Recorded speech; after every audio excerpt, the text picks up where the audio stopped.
कहानी है रघु की, एक ईमानदार किसान जिसने अपनी बेटी सुमन की शादी के लिए कर्ज लिया था।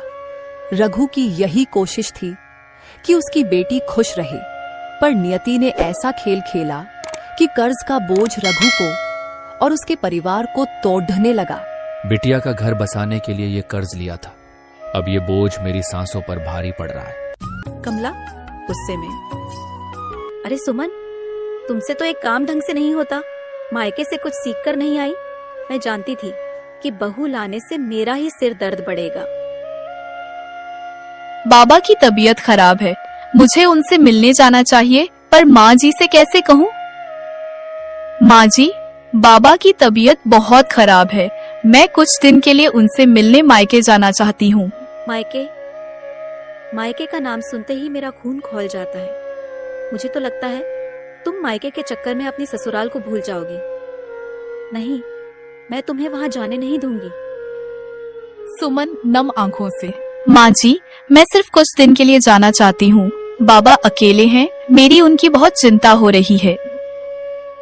तो फिर फैसला कर लो, अगर मायके जाओगी तो वापस मत आना। ससुराल के दरवाजे तुम्हारे लिए बंद हो जाएंगे।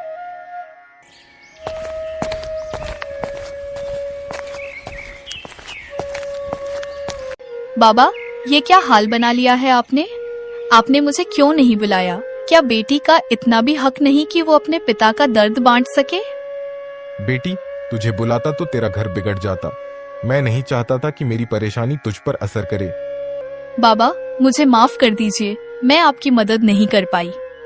रामू, तूने सुमन को कितना प्यार दिया, लेकिन देख, तेरी गैर मौजूदगी में वह यहाँ से भागकर मायके चली गई। उसने अपने ससुराल की इज्जत मिट्टी में मिला दी। माँ, क्या सच में सुमन ने ऐसा किया? उसने बिना कुछ बताए मायके जाने की हिम्मत कैसे की? हाँ बेटा, मैंने उसे मना किया, लेकिन उसने मेरी एक न सुनी। वह तेरे और इस घर के लिए कुछ नहीं सोचती। रघु ने मुझसे पैसे लिए थे, अब उसकी जमीन मेरी है, ये कागज इसका सबूत है। झूठ? मेरे बाबा ने आपकी इतनी बड़ी रकम कभी नहीं ली, ये कागज फर्जी है। अगर ये झूठ है तो साबित करो। तुम्हारे पास कोई सबूत है क्या? सुमन, तुम्हारी हिम्मत कैसे हुई बिना बताए मायके जाने की? रामू, मैं तुम्हें सब कुछ समझाऊंगी, लेकिन अभी हमें बाबा की जमीन बचानी है। लाला झूठ बोल रहा है। माँ, क्या आपने लाला को सुमन के खिलाफ भड़काया था? नहीं बेटा, मैं तो बस तुम्हारे और घर के भले की सोच रही थी। सुमन, मुझे माफ कर दो, मैं माँ की बातों में आ गया। हाँ, अब मैं तुम्हारे साथ हूँ। हम मिलकर लाला का झूठ साबित करेंगे। लाला ने जो किया उसके लिए उसे गांव से निकाला जाता है। जमीन रघु की बेटी सुमन के नाम की जाती है। सुमन, मैंने जो किया उसके लिए मुझे माफ कर दो। मैं अब कभी तुम्हारे खिलाफ नहीं जाऊंगी। सच और हिम्मत से हर मुश्किल को हराया जा सकता है। जहाँ परिवार में एकता हो, वहाँ कोई भी बुराई टिक नहीं सकती।